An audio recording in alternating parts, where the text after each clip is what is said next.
Assalamualaikum warahmatullahi wabarakatuh. Kembali lagi bersama saya Inaka Kubraudanistono dari Universitas Amikom Yogyakarta. Di sini kita akan mencoba untuk menjelaskan mengenai apa itu customer acquisition dan business development. Yang pertama, apa sih customer acquisition itu?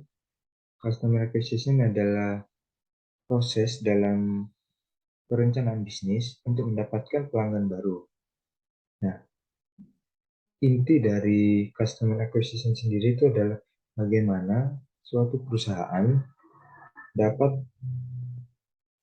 menarik konsumen atau pelanggan baru dengan cara dan metode yang sangat efisien.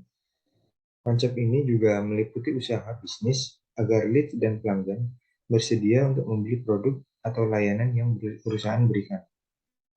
Sedangkan bisnis development itu sendiri adalah proses identifikasi jangka panjang untuk meningkatkan nilai perusahaan melalui hubungan market dan customer. Tanpa sebuah bisnis development yang berkelanjutan, suatu perusahaan tidak dapat mengembangkan bisnis dengan maksimal. Dan proses bisnis development sendiri disesuaikan dengan bisnis dan segmentasi perusahaan tersebut.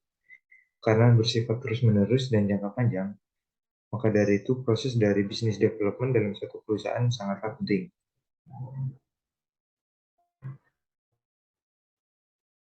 Dari saya sendiri untuk strategi customer acquisition dan untuk guru inovatif, yang pertama adalah menentukan audiens target. Nah, yang pertama untuk menentukan audiens target ini sangatlah penting karena dengan kita menentukan targeting dan juga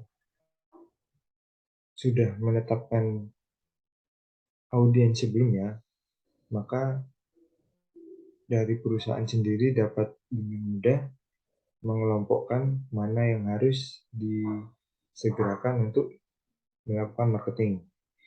Dan yang kedua adalah maksimalkan referensi melalui ads.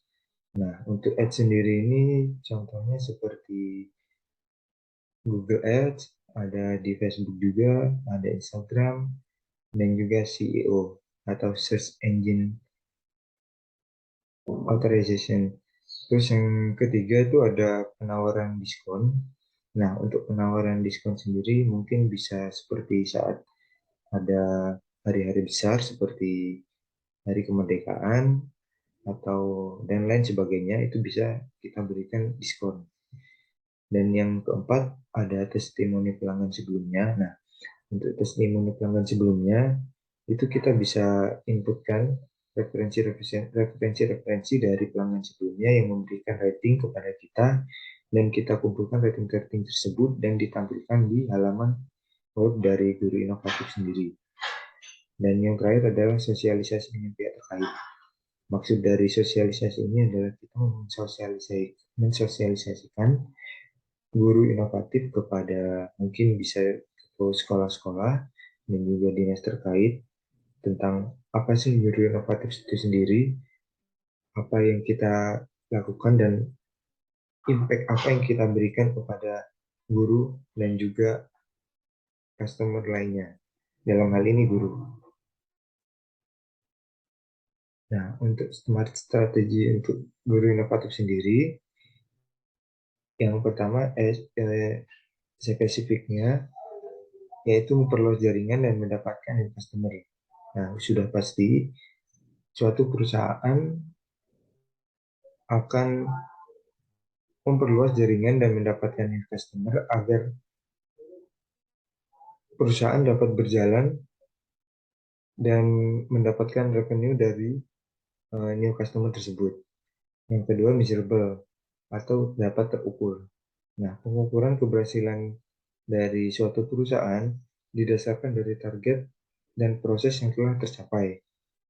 Dan selanjutnya ada achievable, yaitu membuat tujuan yang realistik dengan tetap memperhatikan peluang sebelumnya dan juga sumber daya dari perusahaan yang tersedia. Yang selanjutnya ada relevan, yaitu melaksanakan dan mengerjakan sesuai dengan visi misi dari perusahaan, dalam hal ini guru inovatif. dan memastikan setiap tujuan konsisten dengan tujuan dari perusahaan sendiri. Dan yang selanjutnya, yang terakhir adalah time bound, yaitu pembuatan tenggat waktu yang relevan dan jelas serta kerangka waktu yang realistis. Nah, dari time bound ini bisa kita ambil kesimpulan kalau kita harus membuat tenggat waktu yang sekiranya itu memang dibutuhkan dan juga perfect timing atau tepat waktu untuk dalam pelaksanaannya. Dan dari potensi pengembangan bisnis dan kerja samanya, dalam hal ini yang pertama yaitu bekerja sama dengan Kemendikbudristek serta lembaga terkait dalam hal riset dan pengembangan pelatihan. Dan yang kedua adalah melebarkan sayap ke luar negeri, yang mana kita dapat bekerja sama dengan pihak luar yang memiliki concern yang sama tentang peningkatan kualitas mutu dan pendidikan. Dan yang ketiga yaitu mengadakan MOU dengan sekolah-sekolah maupun perguruan tinggi dalam pelatihan guru maupun dosen.